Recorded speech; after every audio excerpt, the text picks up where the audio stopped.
शुरू करें उससे पहले देश की आबादी से जुड़े कुछ आंकड़े आपके सामने रखते हैं। किस तरीके से आबादी तेजी के साथ बढ़ रही है। हिंदू देखिए 79.80%, मुसलमान यहां पर 14.23%, ईसाई 2.3%, सिख 1.7%, बौद्ध 0.7% और पारसी 6% हैं, जबकि जैन 4% हैं। अब आपको उत्तर प्रदेश की आबादी से जुड़े कुछ आंकड़े और बताते हैं कि यूपी की जनसंख्या के लिहाज से 2001 से 2011 के बीच आप देखिए 16 करोड़ 62 लाख, 19 करोड़ 98 लाख। यूपी में हिंदू आबादी 2001-11 तक आप देखिए 80.61%, 79.73%। यूपी में मुस्लिम आबादी 2001 से 11 के बीच के हम आपको बता रहे हैं परसेंटेज किस तरीके से इजाफा हुआ है, 18.49% और 19.26%। और अब आइए इसी मुद्दे पर चर्चा करने के लिए इस वक्त खास मेहमान भी हमारे साथ जुड़ चुके हैं। उनका तारुफ आपसे करवा देते हैं। हरीश श्रीवास्तव जी बीजेपी प्रवक्ता हमारे साथ जुड़ गए हैं। मनोज काका जी समाजवादी पार्टी के प्रवक्ता हमारे साथ जुड़े हुए हैं। एएन मित्तल साहब हमारे साथ जुड़ गए हैं, पूर्व अध्यक्ष हैं राज्य विधि आयोग के। तुलसी महाराज जी हमारे से जुड़ गए हैं, हिंदू धर्म गुरु हैं। मौलाना आफाक जुड़े हुए हैं, मुस्लिम स्कॉलर हैं। बहुत बहुत स्वागत है आप सभी का। लेकिन चर्चा की शुरुआत एएन मित्तल साहब मैं आपके साथ ही करना चाहूंगी, क्योंकि उत्तर प्रदेश में तो इसको लेकर ड्राफ्ट भी तैयार हो चुका है। लेकिन यह समस्या कोई आज की नहीं है। आजादी के बाद से ही लगातार हम देख रहे हैं कि जनसंख्या में तेजी के साथ वृद्धि हुई है। देखिए, राज्य विधि आयोग ने 16 अगस्त 2021 को अपनी एक रिपोर्ट माननीय मुख्यमंत्री जी को सौंपी है, जिसमें जनसंख्या नियंत्रण के लिए कानून बनाने की सिफारिश की है। ये जो कानून है किसी पर जबरदस्ती नहीं थोपा जा रहा है, बल्कि ये प्रोत्साहन जनक कानून है। और इसमें जो भी व्यक्ति 2 बच्चों की नीति का पालन करेगा उसको सरकारी योजनाओं का लाभ मिलेगा, उसको सरकारी राशन कार्ड मिलेगा, उसको सभी सुविधाएं मिलेंगी, नौकरी में प्रोन्नति मिलेगी और यहां तक कि बेरोजगारों को भी रोजगार में प्राथमिकता दी जाएगी। तो हमारा जो कानून है प्रस्तावित, इसमें हमने जनता से भी राय मांगी थी और हमारे पास करीब 8,500 मेल प्राप्त हुए थे और उन मेल का हमने विश्लेषण करके उन जो भी अच्छे सुझाव थे उनको समाहित करके एक रिपोर्ट 16 अगस्त 2021 को माननीय मुख्यमंत्री जी को प्रस्तुत की थी और इसमें प्रस्तावित कानून का ड्राफ्ट भी तैयार किया था। जहां तक बिंदु यह है कि यह किसी वर्ग विशेष की आपत्ति का कारण है, अगर आप हमारी रिपोर्ट को पढ़ेंगे तो इसमें कहीं भी किसी भी वर्ग विशेष को चिन्हांकित नहीं किया गया है, न ही किसी वर्ग विशेष के लिए ये कानून है। ये कानून प्रदेश के सभी नागरिकों के लिए है और प्रदेश की जनसंख्या भी लगातार बढ़ती जा रही है, संसाधन कम होते जा रहे हैं, प्राकृतिक संसाधन कम हो रहे हैं, खेती की जमीन घट रही है, बेरोजगारी बढ़ रही है, महंगाई हो रही है। इन सभी चीजों का कारण एकमात्र जनसंख्या ही है। और मैं आपको बता दूं कि जो 8,500 रेस्पॉन्स हमारे पास प्राप्त हुए थे, उसमें से 99% लोगों ने इस प्रस्तावित कानून का समर्थन किया है और वे चाहते हैं कि इस विषय पर जल्दी से जल्दी कानून बनाया जाए। इसमें माननीय प्रधानमंत्री जी की भी स्पष्ट योजना है। माननीय मुख्यमंत्री जी ने भी अनेक मौकों पर यह कहा है कि बढ़ती हुई जनसंख्या एक समस्या का कारण है और अगर किसी वर्ग विशेष का संतुलन बिगड़ जाता है तो वो भी समाज के लिए घातक होगा। अब आज जैसे मुख्यमंत्री जी ने कहा कि जल संचयन में इतना प्रयास नहीं किया गया आबादी के हिसाब से जितना किया जाना चाहिए था, तो चाहे जल संचयन हो, चाहे खेती हो, चाहे रोजगार हो, कोई भी विषय हो, सब विषय के लिए मैं एकमात्र रूप से जनसंख्या को ही दोषी मानता हूं। इसलिए जनसंख्या को नियंत्रित करना जरूरी है। ठीक है मित्तल साहब, आप बने रहेगा हमारे साथ, लौटेंगे आपके पास। ठीक है सर, मैं लौटूंगी आपके पास। हरीश श्रीवास्तव जी, अब मैं आपके पास आती हूँ। जनसंख्या जिस तेजी के साथ बढ़ रही है, समस्याओं का कारण है ये, लेकिन क्या एकमात्र कानूनी निवारण है इसका? वही तरीका है?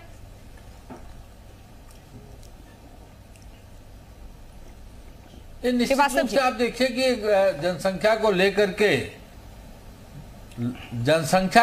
के बरसों से अभियान चलाया जा रहा है, जागरूकता कार्यक्रम चल रहे हैं, लेकिन यदि लोग उसका अनुपालन नहीं कर रहे हैं तो निश्चित रूप से उसको कानून ही उसका एक रास्ता है कि, और मैं तो इस बात का पक्षधर हूं कि मैंडेटरी तौर पर यह लागू किया जाना चाहिए, क्योंकि धरती उतना, पानी उतना, मिनरल्स उतने, संसाधन उतने, तो ये जिस तरह से एनॉर्मस ग्रोथ है पॉपुलेशन का, तो चाहे जितनी आप व्यवस्थाएं क्रिएट करेंगे वो सब कमतर पड़ती जाएंगी।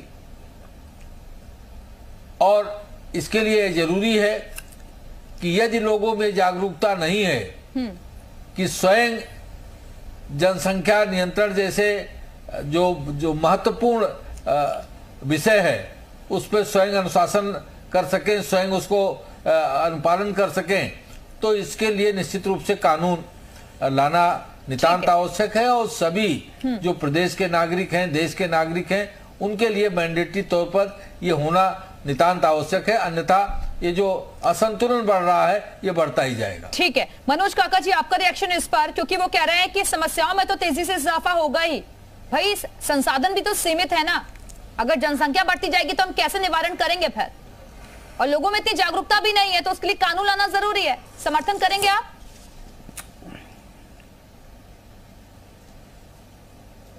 मनोज काका जी, जनसंख्या नियंत्रण को लेकर के पूर्व में भी आपने देखा होगा कि बहुत सा जनसंख्या नियंत्रण को लेकर के पूर्व से भी बहुत सारे जागरूकता अभियान सरकारों द्वारा चलाए जाते हैं और उस पर बहुत सारे पैसे खर्च होते हैं। ये ठीक बात है कि बहुत ज्यादा जनसंख्या का बढ़ना ठीक नहीं है, क्योंकि संसाधन सीमित है, और लेकिन कभी कभी आपने देखा होगा कि जो ह्यूमन रिसोर्स होता है, मानव संसाधन हर तरह की दुश्वारियां और तकलीफ ही नहीं बढ़ाता है।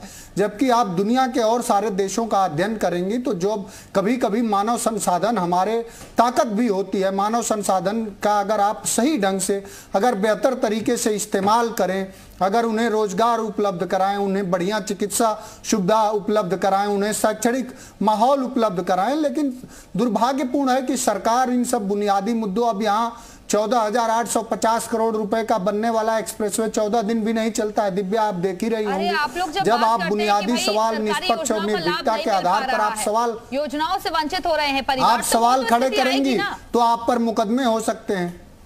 आप ही लोग तो बेरोजगारी का मुद्दा उठाते हैं, महंगाई का मुद्दा उठाते हैं, तो लोगों को यह समझाने की जरूरत है ना कि अगर छोटा परिवार होगा तो अच्छा परिवार होगा, सुरक्षित परिवार होगा, ज्यादा सुविधाएं उसको मिल पाएंगी।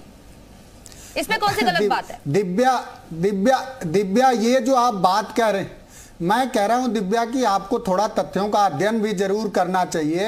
एक विदुषी पत्रकार हैं आप। अभी पूर्व में जो अध्ययन में पाया गया है कि सबसे ज्यादा बच्चे, और बच्चे होना कोई बहुत बुरी बात नहीं, अच्छी बात है। भारतीय जनता पार्टी के जिस साथी ने, जिस मेंबर ऑफ पार्लियामेंट ने बयान दिया है, उनसे पूछिए कि उनके कितने बच्चे हैं। जो जनसंख्या नियंत्रण है और जो जनसंख्या नियंत्रण जो जरूरी है, जो छोटा परिवार सुखी परिवार का नियम कितना पालन किया है उन्होंने। जिन सांसद ने आज बयान दिया है, रामायण में एक चौपाई है कि पर उपदेश कुशल बहुतेरे जे आचरहि ते नर न घनेरे। तो ये भारतीय जनता पार्टी है। जब बेरोजगारी का सवाल, भूखमरी का सवाल, आज भारत पर पेंगांग तक पे चाइना के हेलीकॉप्टर उड़ रहे हैं, तो जब आप बुनियादी सवाल पूछ देंगे, लोग आज लोगों को ये जिज्ञासा तंग कर रही है। लोग, अरे सुन तो लीजिए दिव्या, लोग इस जिज्ञासा से तंग हैं कि अच्छे दिन 400 रुपए वाले सिलेंडर में थे कि 1100 रुपए वाले सिलेंडर में है।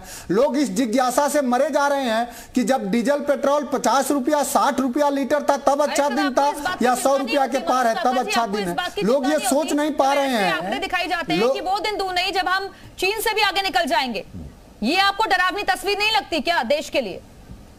हमको दिव्या, बिल्कुल दिव्या बहुत निष्पक्ष और निर्भीक पत्रकारिता कर रही। आपको जितनी चिंता है उससे ज्यादा चिंता हमें है। लेकिन खास बात यह है कि कुछ तबकों की, अभी तक तो भारतीय जनता पार्टी ने कुछ तबकों की, कुछ वंचित समाजों की जुबानें छीन ली थी। आज दुख हो रहा है कि बहुत सारे मीडिया संस्थानों की भी जुबानें भारतीय जनता पार्टी ने गिरवी रख ली है, और जो भारतीय जनता पार्टी कहेगी वही जुबान बोली जाएगी। अरे सर, मैं समझता हूं कि आप कम ये से कम आपकी इसमें कहने नहीं की सोच आएंगे। है, ये आपकी सोच होगी। हम निष्पक्ष पत्रकारिता करने के लिए बैठे हुए हैं और आप जो कहेंगे हम उसके मुताबिक नहीं चलेंगे।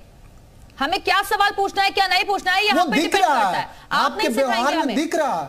नहीं, आप नहीं, व्यग्र ना होइए। आपको कुछ नहीं मैं मिलता तो सवाल आप लोगों की पूछूं? आदत है ये, आप मैं मीडिया को सवाल टारगेट पूछूं करने लग आपसे? जाते हैं। आप कुछ अरे कुछ आंकड़े हमें उत्तर प्रदेश में बेरोजगारी का दर बता पाएंगी आप? उत्तर प्रदेश में 12,460 शिक्षक भर्ती कब से अटकी है बता पाएंगी? 69,000 शिक्षक भर्ती में क्या अरे हुआ सर, आप एक बात बता मुझे ये पाएंगी? बताइए ना, यहाँ पर हम बैठे तो 68,500 में आपके क्या साथ हुआ आप थोड़ी ना बता बैठेंगे। पाएंगी? आपके ललितपुर साथ में सवाल एक थोड़ी बेटी ना के साथ करेंगे। क्या हुआ बता सवाल पूछूं पाएंगी? तो आप लोगों को चंदौली दिक्कत में हो एक जाती है। बेटी के हरीश साथ क्या श्रीवास्तव हुआ जी बता बोलिए। पाएंगी? उन्नाव में एक बेटी के साथ क्या हुआ बता पाएंगी? आगरा में 40 लोगों से लाख की सवाल लूट हुई, कोई क्या और बता करो, जवाब पाएंगी? आप लोग कहीं उत्तर कहीं से ले प्रदेश आते के हैं। किसानों को कहीं और मुद्दों पे चले जाते हैं। इस हरीश पर आप श्रीवास्तव जी जवाब दे बोलिए। पाएंगी? इन सब सवालों हरीश का भी श्रीवास्तव जवाब जी। दे पाएंगी?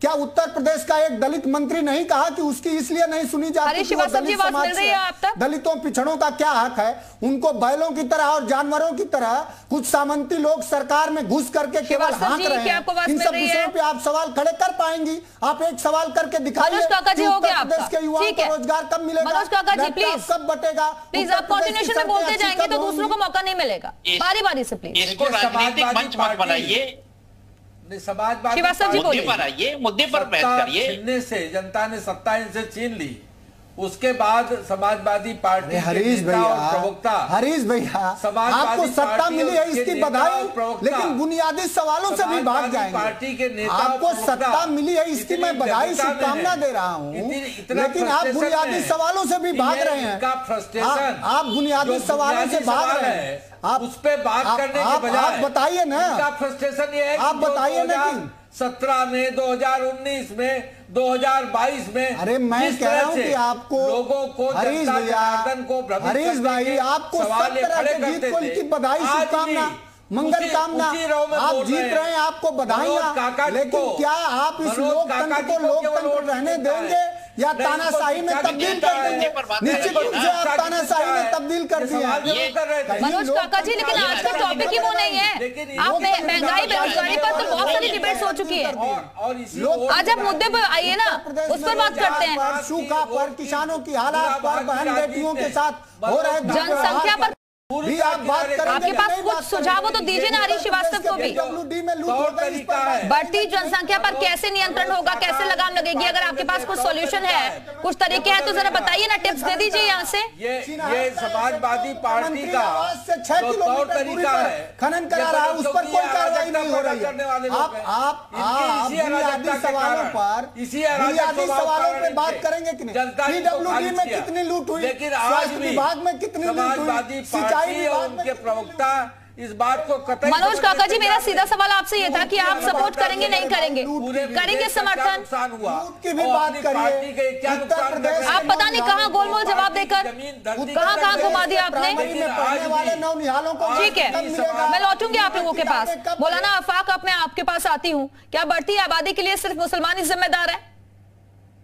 हमको सब चाहिए, हमको मुसलमान भी चाहिए, ये सिख भी जो चाहिए, व्यग्रता ईसाई है भी इनकी। चाहिए, हिंदू में सब चाहिए। हमको ठीक है, सभी लोगों का साथ ठीक है, बारी बारी से प्लीज। समाजवादी हरीश श्रीवास्तव जी रुक जाइए। पार्टी मनोज काका जी, अपनी अपनी बारी में बोलिएगा प्लीज। प्रणाम करते हैं और उनके बुनियादी सवालों को लेकर के हम सड़क से लेके संग अरे इन दोनों का ऑडियो डाउन कर दीजिए आप। बारी बारी से क्यों नहीं प्लीज, चुप हो रहे हैं ये भाई? बारी बारी से। मुद्दे पर बात करिए। मौलाना आफाक, मौलाना आफाक, आवाज आ रही है आप तक?